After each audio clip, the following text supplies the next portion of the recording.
નમસ્કાર BB news ગુજરાતમાં હું સુભાષ આપનું સ્વાગત કરું છું। ગુરુવારે મોડી રાત્રે રાજ્યસભામાં વકફ સુધારા બિલ પણ પસાર થયું। બિલના પક્ષમાં 128 સાંસદોએ મતદાન કર્યું અને 95 સાંસદોએ વિરોધમાં મતદાન કર્યું। આ પહેલા બુધવારે મોડી રાત્રે લોકસભામાં વકફ સુધારા બિલ પસાર કરવામાં આવ્યું હતું। લોકસભામાં બિલના પક્ષમાં 288 મત પડ્યા અને તેની વિરુદ્ધમાં 232 મત પડ્યા।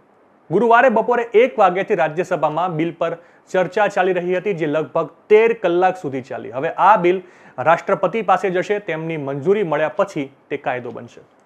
બુધવારે લોકસભામાં પસાર થયા બાદ ગુરુવારે રાજ્યસભામાં વકફ સુધારા બિલ રજૂ કરવામાં આવ્યું। બપોરે 1 વાગ્યાથી ચર્ચા ચાલી રહી હતી। બીજુ જનતા દળ બીજેડીએ વકફ બિલ પર કહ્યું કે પાર્ટીએ તેના સાંસદોને કોઈ વ્હીપ જારી કર્યો નથી। સાંસદોએ પોતાના અંતરાત્માની વાત સાંભળવી જોઈએ અને વકફ બિલ પર નિર્ણય લેવો જોઈએ।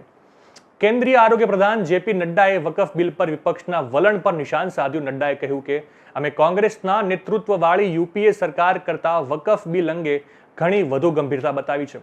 બીજેપી સાંસદ સુધાંશુ ત્રિવેદીએ કહ્યું કે વકફ એક સમયે તાજમહેલ પર પણ દાવો કરી ચૂક્યું છે।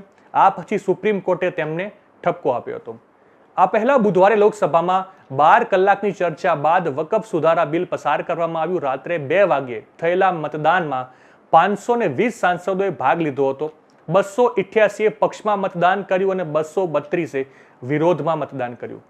લઘુમતી બાબતોના મંત્રી કિરેન રિજ્જુએ તેને યુએમઈઈડી એટલે કે unified Waqf management empowerment efficiency and development નામ આપ્યું છે। આ બિલ રાજ્યસભામાં રજૂ કરવામાં આવ્યું। ચર્ચા દરમિયાન એઆઈએમઆઈએમ સાંસદ અસદુદ્દીન ઓવૈસીએ બિલ ફાડી નાખ્યું।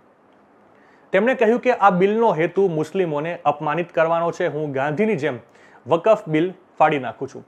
બિલ પર ચર્ચા દરમિયાન ગૃહમંત્રી અમિત શાહે કહ્યું કે વકફમાં બિન ઇસ્લામિક વસ્તુઓનો સમાવેશ કરવામાં આવશે નહીં। આવી કોઈ જોગવાઈ પણ નથી।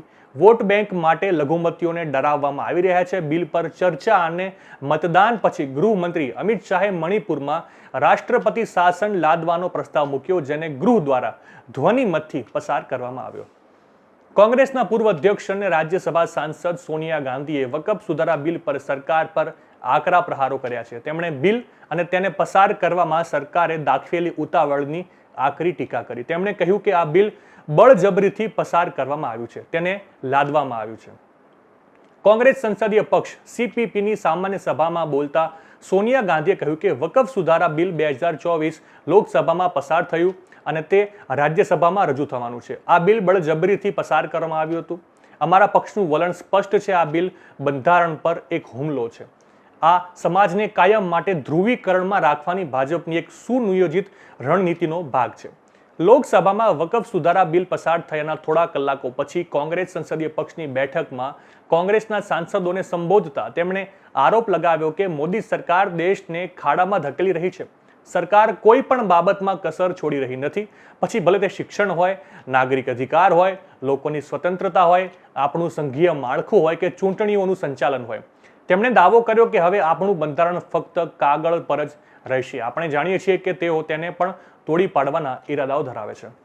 અગાઉ લોકસભાએ 12 કલાકની ચર્ચા બાદ મધ્યરાત્રિએ વકફ સુધારા બિલ પસાર કર્યું। વિપક્ષી સભ્યો દ્વારા રજૂ કરાયેલા તમામ સુધારાઓને ધ્વનિમતથી નકારી કાઢવામાં આવ્યા બાદ બિલ પસાર કરવામાં આવ્યું હતું। મત વિભાજન દરમિયાન તરફેણમાં 288 અને વિરોધમાં 232 મત પડ્યા। નવા સમાચાર, નવી અપડેટ સાથે ફરી મળીશું। ત્યાં સુધી મને રજા આપશો। નમસ્કાર।